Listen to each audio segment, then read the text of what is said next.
Good evening, everyone.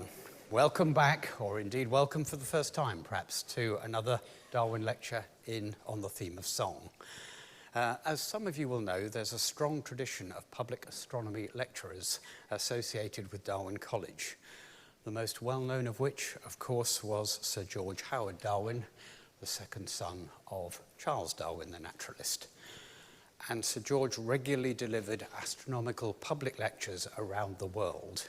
He was the Plumian Professor of Astronomy at the University of Cambridge, and it was he who purchased Newnham Grange as a home, which became the home of Darwin College.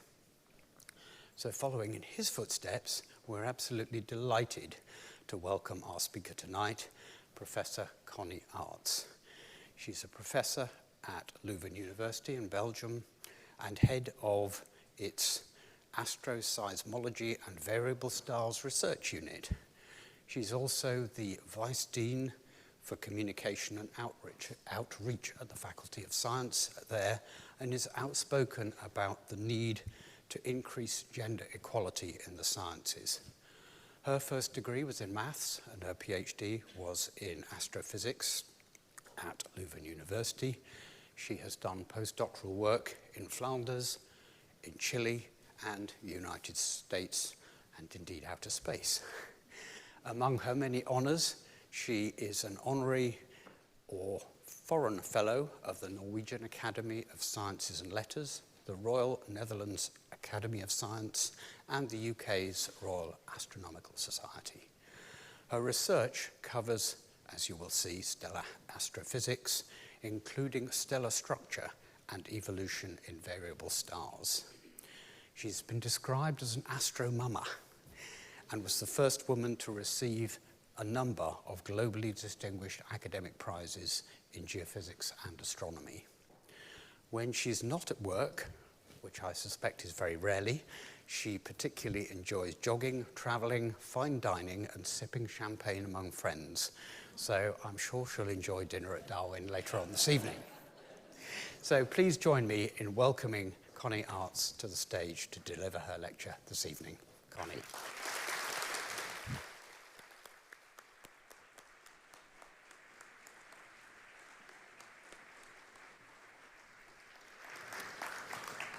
Good evening, everybody. It's really a great pleasure to be here in Cambridge, back in Cambridge. It's not my first time. And getting the opportunity to be a lecturer in such a prestigious lecture series, because I love talking. And so you're going to have to listen to me for the next hour, but also listen to some stars, right? And so for those of you who were already present here in the lecture series this year, you've heard about songs from various creatures, birds, animals, humans. And so today, well, we're going to broaden the scope. We're not so much going to go into art and humanity, so to speak. No, we're going to go outside to the universe. Nobody owns the universe, or everybody owns the universe. So the stars are a bit special. They're not living organisms, and they create music. And so that's what we're going to be focusing on. Now, for me, the stars are beautiful. Maybe it's not so well visible in this area of the world all the time. Neither is it from Belgium. But here's a picture from Chile, where we have beautiful and large telescopes underneath the nightly sky. Stars are little tiny dots, right? You can all see them with your eyes. For me, they have been extremely inspirational. For most human beings, they are. And they're also crucial and vital for life. So for me, that was enough reason to study the stars already as a little girl. I wanted to do that. And so somehow it worked, right? Now for you and for songs, well, stars are just tiny dots, right? How on earth are we going to get the music of the stars here to your ears? I'm taking up that challenge tonight, okay? Now, before we start, if you're not familiar with the universe or with stars, stars are hot balls of fire, hot balls of gas rotating around an axis, right? So these are the type of musical instruments that we're talking about in this lecture. And hot, you can take that literally, because at the surface of the sun, for instance, it's about 5,800 degrees. And it doesn't really matter if you use Kelvin or Celsius. At these numbers, it doesn't matter, right? But in the middle of the sun and stars, by implication, it's millions of degrees. It's so hot and the gas is so densely packed together that stars are able to create nuclear fusion. Energy, nuclear energy. And that's why they shine, so to speak. That's why they create light elements called photons, and they travel from the interior where it's hot enough to do nuclear fusion to the outside surface, and then they radiate these photons into the universe, including our detectors to observe the stars. And your eyes are also detectors, by the way. Now, planets are something very different. Planets are cold bodies. We are terribly cold, right? Only tends to a couple of 100 degrees. And so that's not nearly enough to create energy from nuclear fusion. So that's the major difference between a star and a planet, is the internal temperature, actually, and the density of the material, so to speak. Okay? So planets can't emit light like stars do, but you can see them with your eyes, particularly the planets in the solar system, but that's cheating. You see them because they reflect the sunlight, not because they create so much photons themselves, okay? So that's the difference between stars and planets, and today I'm going to be sticking to the stars. Now, stars, they get bored outside of clouds, nebulae, with molecules, and they live their life, and then they die. It's a bit like human beings, but the time scales are rather different, right? And stars like the sun, well, they do live their life during billions of years. Right? They are, sometimes I say, they are a bit boring. For me, the sun is a little bit boring, if you don't mind, okay? Good for us, else we wouldn't be here, right? So the sun will live its life and then end as what we call a white dwarf. That's the graveyard that the sun is evolving towards. Again, it will take billions of years. What is a white dwarf? It's a hot ball of gas consisting of carbon and oxygen that is put under tremendous pressure. I don't know if you know what you get if you put carbon and oxygen under tremendous pressure. Diamonds. Beautiful. Oh, I have good students in the audience. The galaxy and the universe as a whole is full of diamonds in the sky, right? We can't grab them. That's a bit a shame, but that's reality. Now, massive stars, and by massive I mean stars that are created with typically more than 8 times the mass of our sun, they lead a very short life, only millions of years. And then they explode, so they have very eventful lives, and they have a graveyard that is full of neutron stars or black holes. So that's much more fascinating usually for students. And all of these stars are creating materials. I just said that the sun will die as a diamond. Okay? These massive stars, they create much of the chemical elements that we actually know in this universe. So I always say to my audiences, well, you should be grateful to the stars, right? Yeah. If you touch your hairs, your dress, your jewelry, everything is made by the stars, right? So we better understand how that works, right? For me, that's a basic curiosity that I had. Now, here's a chemical table. If there are chemists in the room, many of you will have gotten chemistry classes in high school or at university. And this periodic table is nice, because it's an astronomer's version. There are many versions of this table, and so the boxes here don't really, the details don't matter, but everything is color-coded according to the material production in the universe. And so the black is hydrogen and helium and lithium, and inside each of these boxes is the evolution of the materials that we have in this universe since the Big Bang until now. Right? Again, the details don't matter. But if you look in these boxes at the colors, then you see that aside from the Big Bang materials, these three, all these materials are actually made inside stars by the nuclear fusion that is going on in the center. Right? And so you see the different colors according to the type of star. A star like the sun that is dying in green, or a massive star in purple, as I've just said, exotic phenomena, or even more exotic stars that revolve around a companion that are like not alone in their life. Stellar twins, you could call them, right? Now, why am I showing this table?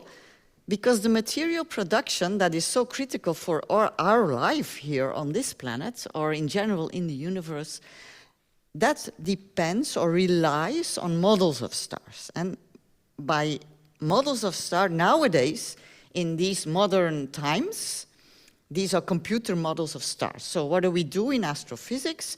We compute from computer codes. We mimic, we simulate how stars get born, how they live their life, how they die, and how they produce chemistry. And that's the chemistry that we have here on this planet right now, okay? So if we do that, well, then we better make sure that these models, that they make sense, right? That's what we want to try. What's the challenge? The challenge is that we see light from the stars, and the sun is an exception. You can see the sun in the sky. Never, by the way, look at it without decent sunglasses, protection glasses. You can resolve the disk of the sun. But for other stars far away, usually they're just tiny little dots, except for a few very big stars that are close by if you look at them with very big eyes. Not your eyes, but very large telescopes, right? But even so, no matter how powerful our telescopes are, we see the light coming at us from the surface of the star. While the life of the star is really dictated by the physics that's going on deep in the interior, where it's super hot and super dense, right? So I'm in Cambridge, so I'm bringing this picture of a literally century-old challenge that we face in astronomy and astrophysics. Namely, we want to know how stars live. We have models for it that rely on the basic laws of physics, but we don't know how good they are, because actually the approximations that we do are directed by the internal physics of the stars, where we can't directly measure. That's annoying, right? For the sun, we can't even probe the interior. And so Eddington, I'm in Cambridge, I have to mention Eddington, because he actually already wrote down in his famous book, The Internal Constitution of the Stars, exactly a century later we are, right? 100 years of studies. The basic question in that book is, written down here, what appliance can pierce through the outer layers of a star and test the conditions within? No matter how powerful our telescopes, we can probe further and further into the universe, but we can never dig inside a star. And he was a little bit frustrated about that, rightly so. Well, I'm happy to say that the answer to this question is the title of your lecture series. The Songs of the Stars give the answer to that question by Eddington. And this is something that we know since relatively recently, say, about 2 decades. So how does that work? Well, that's the topic of the lecture, okay? Now you understand how I connect to this title of song, right? All right, something you're all familiar with, maybe not so much with the mathematics of stars, which is what I'm going to bombard you with, right? But you do know that our planet, which is a spherical body, more or less, right? Our planet sometimes shakes, right? Luckily for us, that's a local phenomenon, and it doesn't last long, right? Earthquakes are damped oscillations of our planet. And our planet is rocky, it's not a gas, okay? Now, when the Earth has earthquakes, what is happening is that locally waves are created, and these waves propagate through our planet, bounce back at the iron core, and come back at its surface. And you see that in a measurement of the seismic activity of our planet here, taken in the Netherlands, doesn't matter where it's taken. You all know this, right? And so by the propagation of these waves, geophysicists can tell you what the physics and the chemical composition is inside our planet. They can do that, while if you drill a hole here to reach the center of our planet, that won't work because we can't do that technologically, right? So the message is, the key message is, waves allow you to see the invisible. You all know that, right? And that's what we're going to do. We're not going to do that with terrestrial waves, though. We're going to do that with extraterrestrial waves. And here you see the seismic activity of a real star. Its name or telephone number doesn't matter.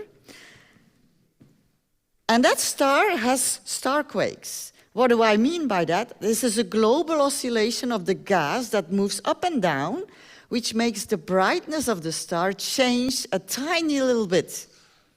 We cannot fly out to the stars and put a seismograph on it. First of all, it's a gas, so it would sink. And secondly, the stars are too far away, right?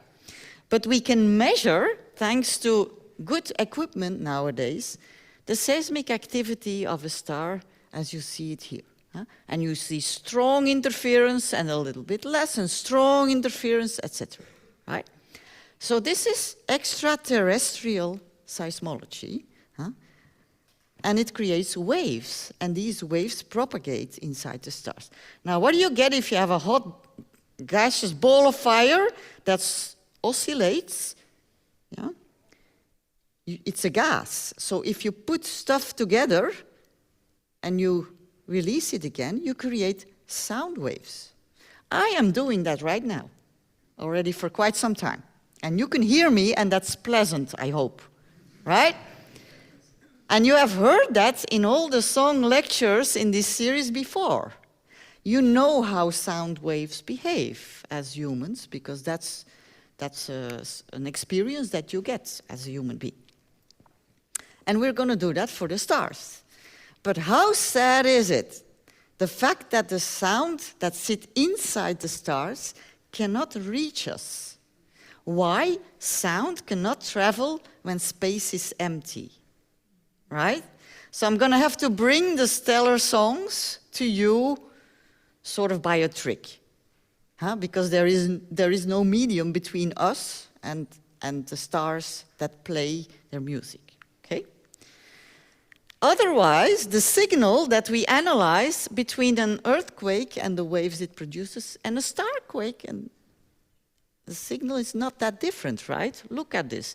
If I hadn't told you which was which, and if you hadn't seen the pen, it would have been hard for you to visually tell me what you're looking at, right?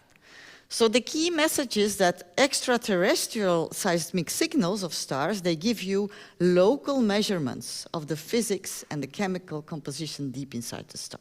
And we're going to exploit that. And by the end of the lecture, and I'm already talking quite a bit, you're all going to be seismologists of stars. That's my aim. So I'm going to have to put you through an exam. All right? Now, why can we do this research and Eddington couldn't? Because we have space missions. And space missions dedicated, actually built for something else, for extrasolar planets. But I'll leave the planets aside as long as we can do starquakes tonight, right? And so this started like with the CoRoT mission, which was a French-led European mission, as you can see, about 20 years ago. So this research, aside for the sun, is about 2 decades old, right? And here is the NASA Kepler mission, which operated for 4 years. It observed a nightly field, 200,000 stars during 4 years long, every half hour, a measurement of the brightness of the star. So the key thing is that classical astronomy, if you like, takes snapshot images or measurements. And here we're looking at what we call time series. We're looking at the brightness during a very long time. And the Kepler satellite so far is the champion. It's the best data we have. It observed 200,000 stars during 4 years uninterruptedly, a measurement of the brightness every half hour. Right? And now, literally now, TESS is also a NASA mission, is operating, and it has been ongoing since 2018. It does the measurements differently. It patches the night sky globally, but only a month at a time, and then it swaps to other stars. So the type of measurements are quite different. But the key thing is that these machines operate outside the Earth atmosphere. They are not bothered by the disturbance that is brought into the light of the star by our planet's atmosphere, which is really annoying for a seismologist like me. People say that stars twinkle, right? That's not the stars at all. That's the Earth atmosphere that destroys the beautiful signal that the star is sending to us. And then it has to pass through this atmosphere that, of course, we need to live here. These operational and past satellites can measure brightness variations that are extremely precise. Parts per million. Changes of 1 in a million are detectable. Your eyes cannot do this, okay? But that's what brought the space photometry revolution and lifted asteroseismology to a beautiful, mature science. Okay, now, coupling back to the previous lectures, you learned a lot about sounds from birds and from humans, and they were described in terms of frequencies, right? Sound waves have particular frequencies. Okay. So we also need to see, the sound waves inside stars that we cannot hear, but we can see their cause as a variability, and now you see the axis, the brightness of stars as a function of time, and here I've plotted it for one star during 15 days, more or less, from here to here, but in reality we have 1,500 days. Yeah? It's just that if I were to plot the 1,500 days, you wouldn't see the beautiful variations, right? Now, the frequencies that you get from here are the frequencies of the sound waves that travel inside the star. And we get them in a mathematical technique called Fourier transforms, right? So what engineers use all the time to make sure that bridges don't get into their eigenfrequencies, because then they collapse, right? For stars, they have nice, tiny little variations. In mathematical terms, we call it linear variations. And so the frequencies of the star quakes of this star, you get them by Fourier transforming to the frequency domain. And so here on this axis, you see frequency. Now, if you have a careful look, so all the blue bars here that stand out of the noise, and you hardly see the noise level because the instruments are so fantastic, right? But this is a sound wave, this is one, this is one, this is one. So we see these frequencies. Don't know if you recall the frequencies that were in the previous lectures.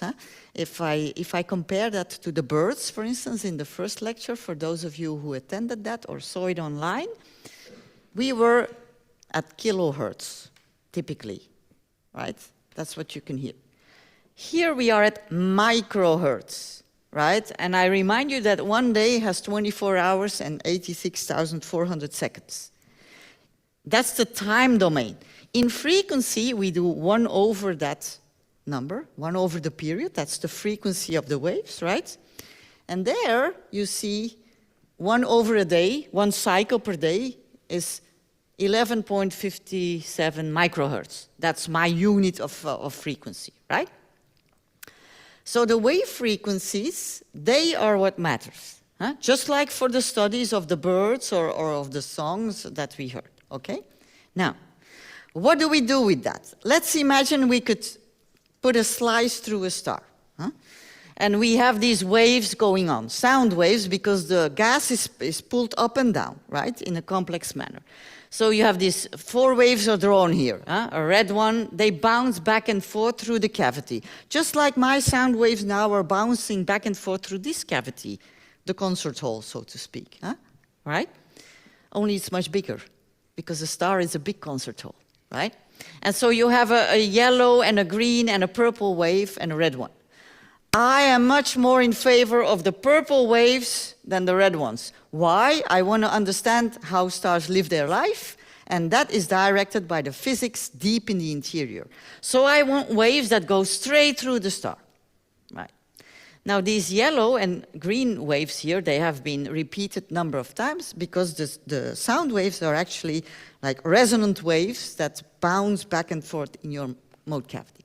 And if you look carefully, then there's a region in this slice where it is green but not yellow, right? And so the frequencies of these 2 waves are going to be very similar but tiny little bit different. So what do seismologists do? They measure frequencies and frequency differences, because then you can understand the physics of what is green here and not yellow. And imagine that you don't have that for 2 sound waves, but you have that for hundreds of them. Then you can build up your star layer by layer and learn the physics. That's what we do on a daily basis. We don't do it with a cartoon, we do it with mathematics, with beautiful, elegant mathematics. That's the most fun to do there is. Now, let me give the analogy with music. You all know, any musicians in the room? Yes, good. You know how to play music, and so what is a guitar, for instance, or a violin or a piano? You have your instrument and you create up and down motion with a certain periodicity, time domain, or with a certain frequency, the sound wave that you create, frequency domain. And then with a certain number of notes, so the fundamental mode, first harmonic, if you like, in musical terms, or we call it overtone, second harmonic, etc. So why am I showing this? Because a musical instrument of 1 dimension, string is 1-dimensional, right? In order to characterize each tone, each eigenfrequency, you need about 3 numbers. The frequency of the wave, the amplitude, that depends on how strong the musician toggles to the guitar, and the number of notes. Okay, stars are 3-dimensional guitars, 3-dimensional strings. So we need per oscillation, per musical sound wave, we need a bit more numbers. We need a frequency, we need an amplitude, and we need 3 numbers that express the nodes, right? And the nodes on a star, when they oscillate, looks like this. This makes you a bit dizzy, it doesn't matter. It still makes me dizzy by the day. These are animations. These are not real stars, right?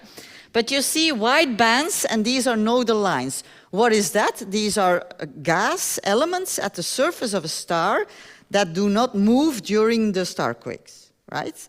And the red and blue patches, they move either up or down, right? And when they are color-coded in blue, that's when they move, the gas moves towards you. It's blue shifted.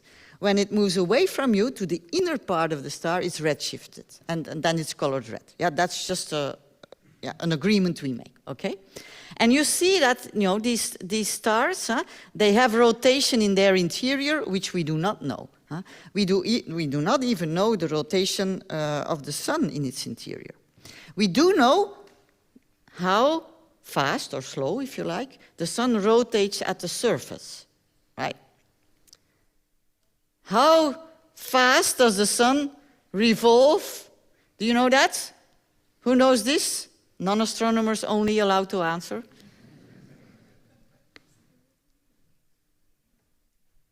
It's very quiet now. The sun is our host. Most people don't know the rotation period of the sun. 11 days is not a correct answer, but it's within a factor of almost 2, so it's not that bad. It's about 26 days, right? So 1/26 days is the rotation frequency of the sun. It's not the oscillation frequencies, okay? Just keep that in mind. And some of these oscillation modes, as you can see here, so if the rotation of the star goes as this gray arrow here, sometimes the oscillation goes along the rotation. These are prograde waves, and sometimes they go against retrograde waves, okay? Now, okay, the bad news is that the music of the star stays inside the star. Yeah. The good news is we can do something about that to make you experience. So I'm now going to help your ears, and I'm going to play the sound waves that the current sun, the sun is also having sunquakes all the time. Current sun, an older version of the sun, and another star that is composed of helium. I'm going to have to cheat a little bit because we were at microhertz. You can hear birds because they're at kilohertz, because our human eyes are made like that, right? So I'm going to shift the whole battery of sound waves that are happening inside the sun with a factor 100,000 to help your ears, okay? And then we can hear the sound waves inside the sun. It's playing it right now for you, and I'm putting you in the middle of the sun, okay? Ready? Extraterrestrial seismic concert. This is how it looks like on paper. So what you see is the oscillation strength as a function of frequency.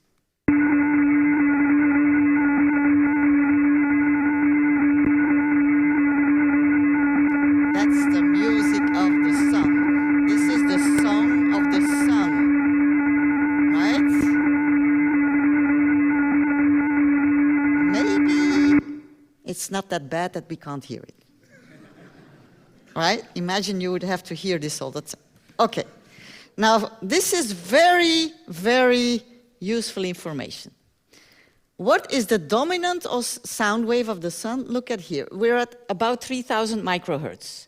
1/3000 microhertz is about 5 minutes. So the solar surface is moving up and down in complex manners in hundreds of oscillation modes with periodicities of a few minutes.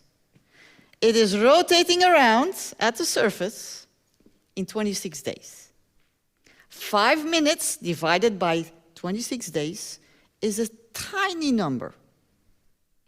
So what's the consequence? Doing the seismology of the sun is not that difficult because you can pretend that while the oscillations are making the gas move up and down, these waves, they propagate and they have periodicities of a few minutes.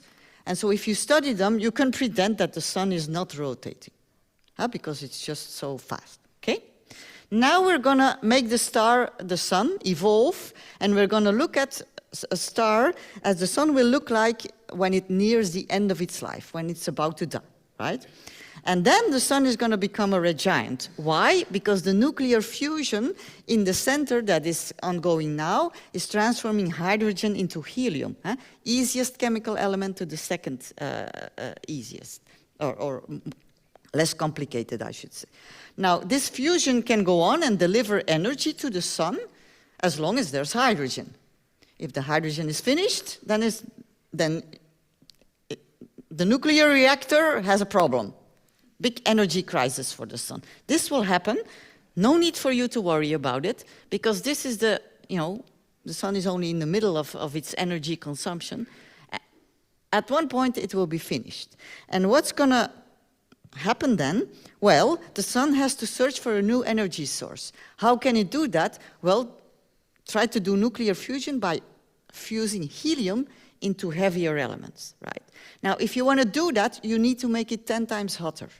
And so the sun will have a helium ball in the center by that time. It has to make it shrink. And as a compensation, physics laws, it will expand its outer layers. So the sun is going to grow. It's going to become very big. It's not going to be nice here anymore.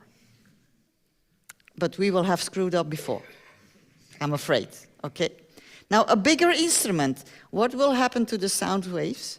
Will they have higher or lower frequency? Who votes for higher frequencies? Who votes for lower frequencies? Bigger instrument, lower frequencies. That's the difference between a piccolo and a bass, right? So here's a cosmic bass. And that's my favorite, huh? Because this is what we have given to Belgian discos when we discovered it. Because very often I get the question from politicians, what's all that astronomy used for? For disco music. I like dancing, okay? All of you, or most of you, knew the answer to the question before I even played this song, right?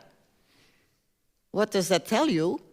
That by listening to the song of the star, and we do that via the same, by the way, the same transformation, huh, to bring it in your audible regime, we can measure with very high precision how big the star is. We can measure the musical instruments, okay?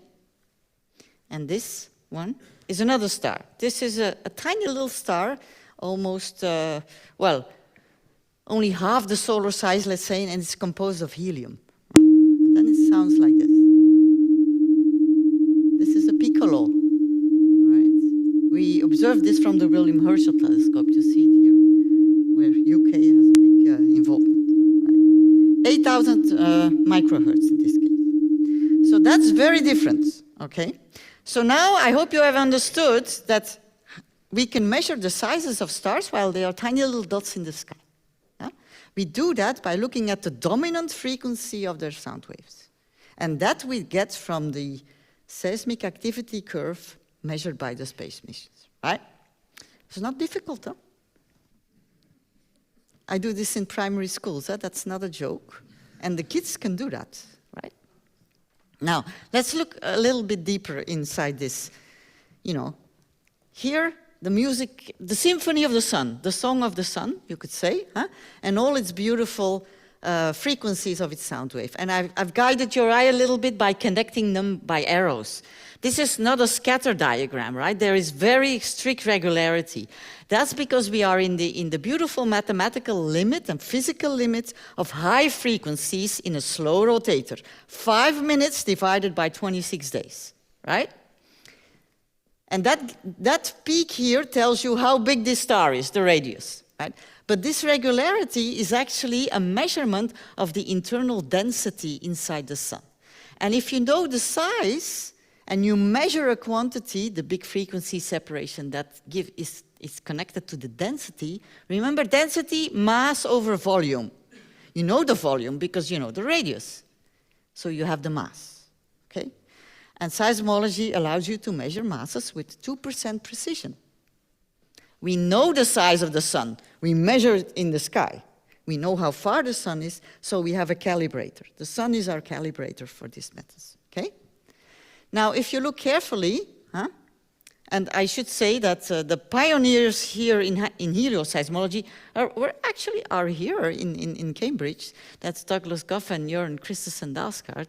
So they have developed this research field for the sun. The sun is special because we can resolve it.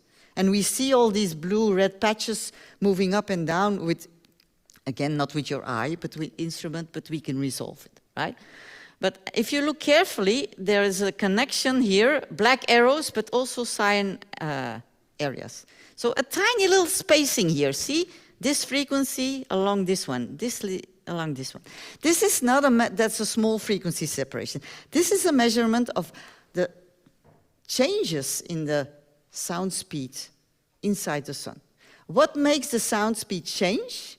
The fact that the sound waves all of a sudden propagate through the sun, but then they bounce up to this helium core because the sun has already transferred hydrogen into helium. And sound that propagates through helium has a different frequency than when it propagates through hydrogen, right? So what does that tell you? This small frequency separation actually tells you how much helium is present in the current sun. And how much helium is present in the current sun is uniquely telling you how old the sun is, because that's the amount of time it had to transfer hydrogen into helium. So we have a beautiful age dating tool. This is unique. There's no other way that we can reach this. And here are numbers, because we know how old the sun is. We don't need helioseismology for that. We know it from meteorites here on this planet, thanks to the stars and the material production, remember? So that hooks on my initial introduction. And look at that. Helioseismology gives this number, this range. That's what the meteorites say. This is totally fabulous. I am still impressed by it every single day. And I didn't do this type of studies. I was too young for that, right? We have an age dating tool. It's extremely difficult to age date stars, to tell how old the stars is.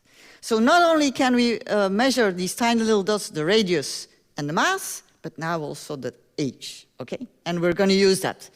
Here's a copy of the sun.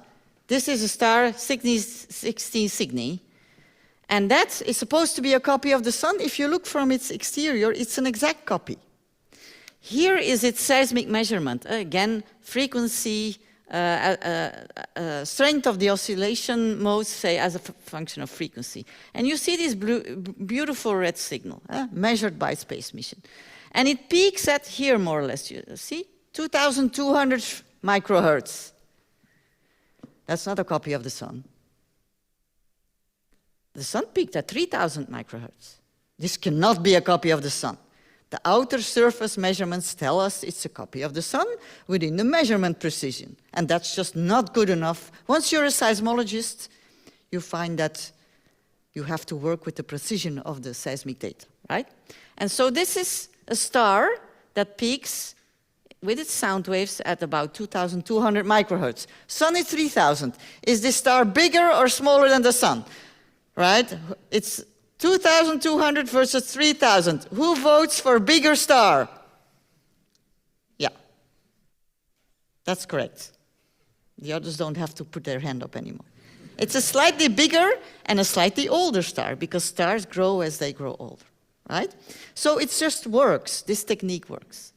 Why is that important? Because it allows us to help exoplanets or planet people, because planets, they revolve around a host star, and if we want to search for extraterrestrial life, then you want to know how old the planet is. But there is no method that gives you the age of a planet. It's just too hard. But the planets are equally old than the host star. So astroseismology is actually solving that as well, okay? You also have people who study the galaxy. Many, many people study galaxies. And there are big stars in the galaxy that you can see very far. Here is an image of our galaxy taken by the Gaia satellite. So if we have big stars, giant stars, right?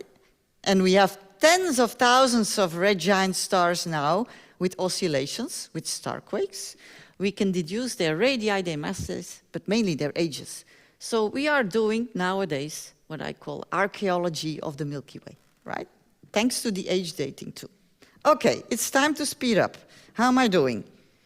Okay, I have to speed up because I have to come to my favorite stars. I'm going to gear you up. I'm going to play this movie for a while, again to make you dizzy. Let's imagine you're taking a kid to a merry-go-round, right?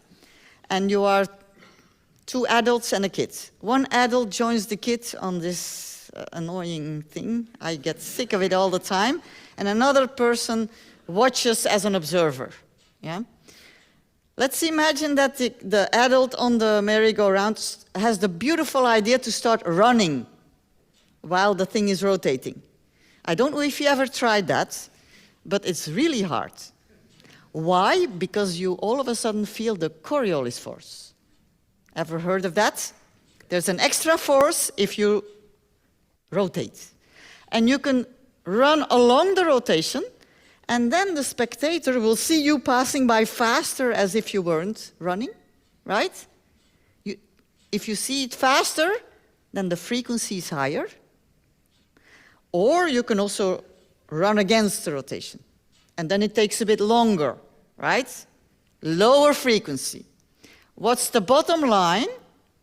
If you have motion, now replace the human beings by waves. If you have retrograde waves that are rotating and that feel the rotation inside a gaseous layer, their frequency will be shifted in a different way than when you have prograde waves, right? And so we do that for stars. Huh? Stars, here's the sun. The surface, you know, 26 days rotation.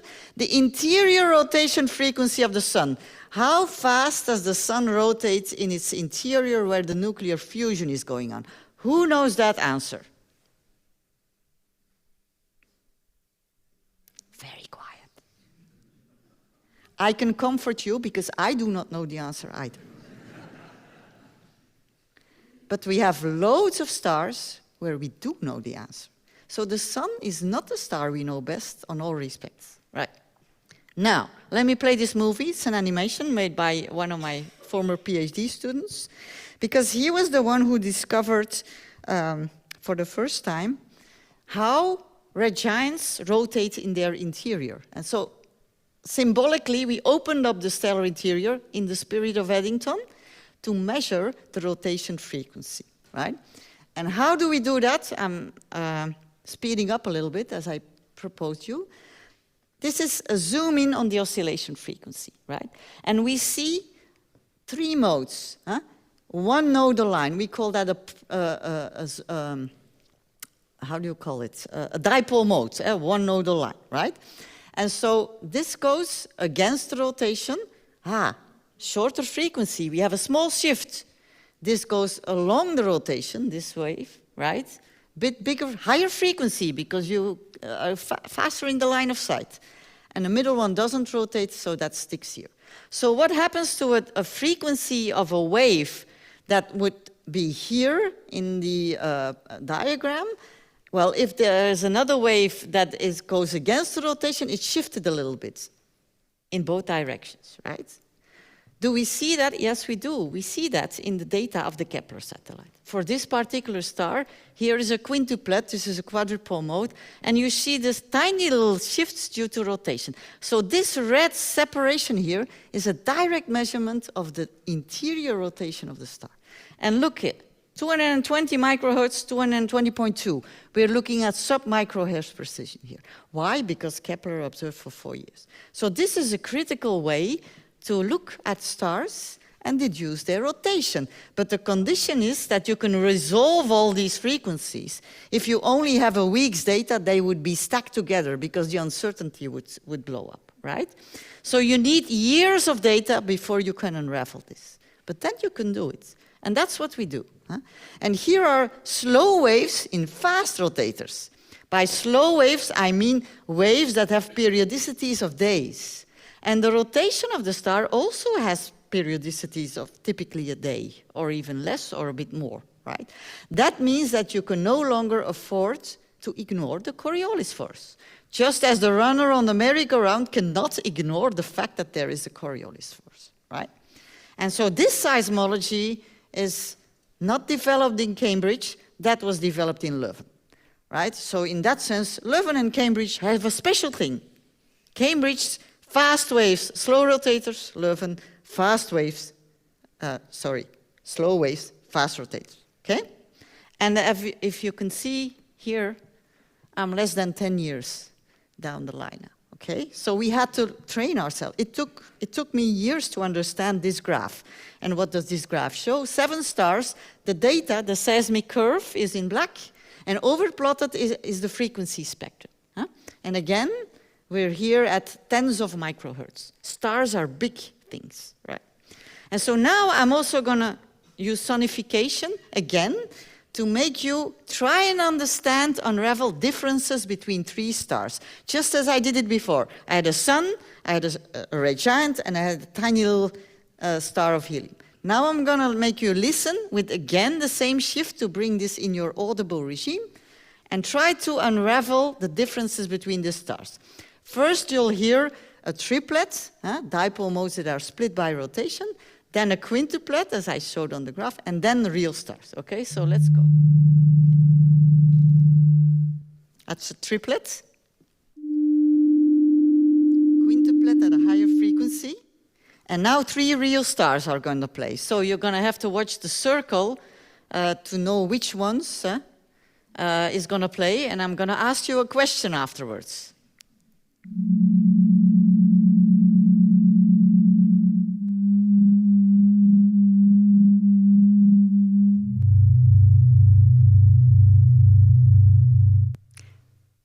quite different songs compared to the previous exercise, right? These are 3 different stars. They sound differently. They are about the same size. The thing that makes their sound or their song different is their internal rotation, which you could hear, but that's a little bit harder for me to put into a quiz, right? But you could hear the difference in the frequency while the shift to make it to your ears has been the same, okay? So now we understand how internal rotation works. So here's a diagram. It's plotting the core rotation frequency of about 1,800 stars as a function of stellar evolution. And each symbol in this diagram is a real star observed by the Kepler spacecraft during 4 years.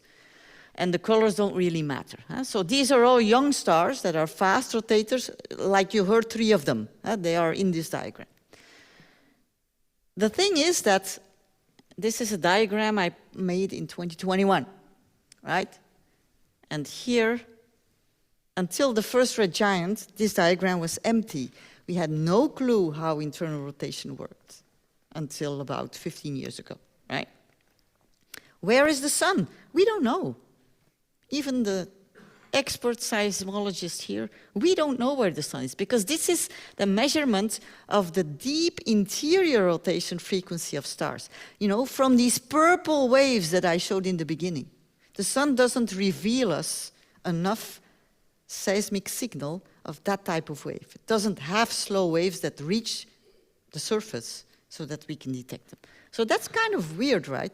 There are thousands of stars where we know how they rotate in the interior, but we don't know of our own host star, how it works. Okay, we needed better computer models because we were 2 orders of magnitude wrong before we had these data. A factor 100 wrong. That's not a detail. And if you rotate differently, then you mix differently. This brings me back to that astrochemical table. I always compare that with drinking, well, I should say tea with milk. Usually I say coffee with milk, but I'm in the UK. So if you like tea with milk, what you do, you pour your tea, you pour your milk, and you don't wait, because then the tea is cold by the time that the milk and the tea is mixed. No, you take a spoon, and you, in my language, you bring angular momentum to the tea. That's what you do on a daily basis. Why? Because if you rotate faster, then you mix the tea and the milk. You mix the fluids. In a star, it's the same, but that's a gas, right? So mixing is better. If you mix more, then your star can live longer, because you bring more hydrogen into the nuclear fusion regime. And then your star gets older. So rotation impacts quite dramatically the ages of stars. And so that's why this type of seismology is also useful. And that's why, if you paid very careful attention, there was a precision on the radius of sun-like stars with 1% by the dominant frequency.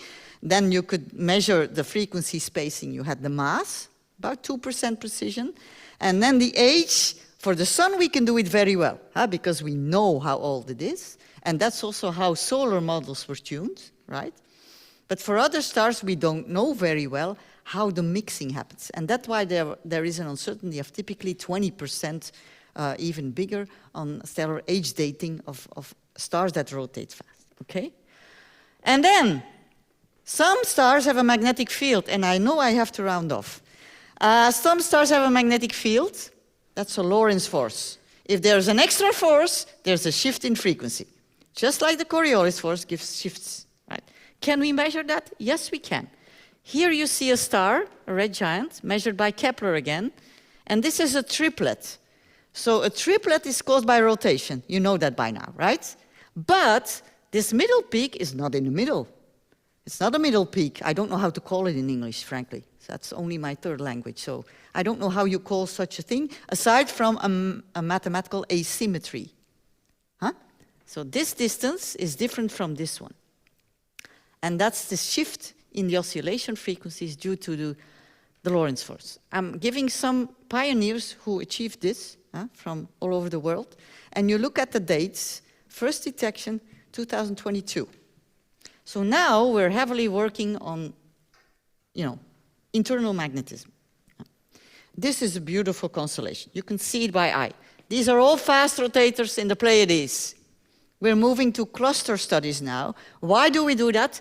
Because they are equally old. We don't know how old, but we know that the age is equal. And that helps us to refine the models, right? And they were born in the same molecular cloud, so the same chemistry. These are stars that have names, as you see on the graph.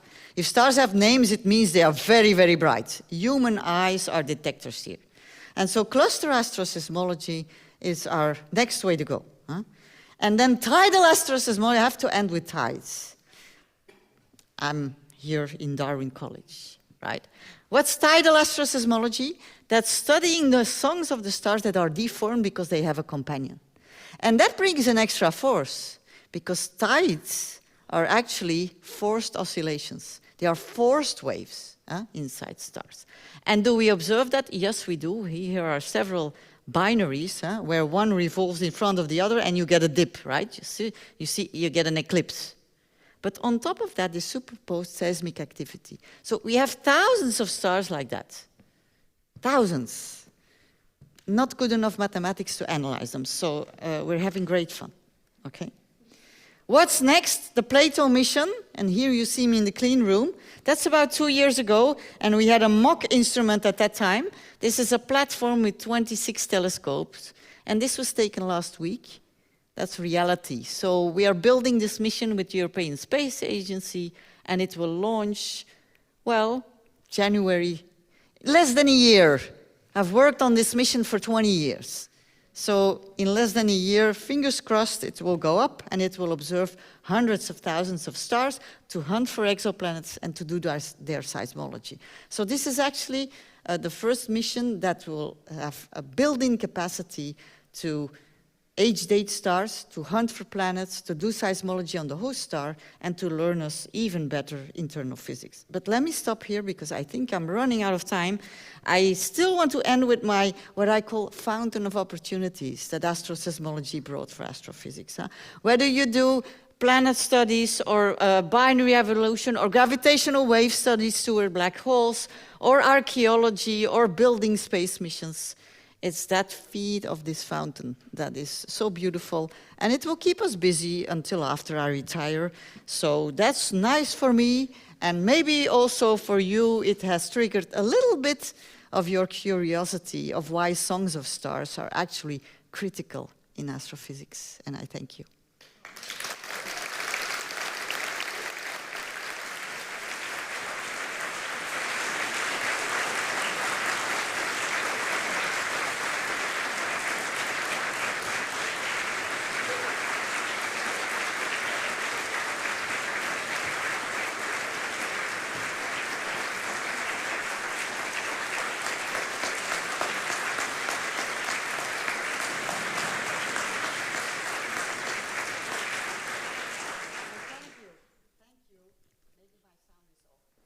One thing. Go on. Thank you for paying our space missions as taxpayers. I always do that and I forgot. Absolutely. Thank you very much indeed, Conny. That was wonderful. You began by saying stars are beautiful, inspirational, and vital for life. And I have to say, I think your lecture was beautiful, inspiring, and actually vital for life too. So you've given me at least a completely new perspective on what's out there and how wonderful it is, and a welcome break from some of the things that are happening here on Earth at the moment. So thank you, and also I'm delighted that you've solved, for us at least, Eddington's dilemma of 100 years ago, at a Darwin lecture no less. So thank you very much indeed. Yeah.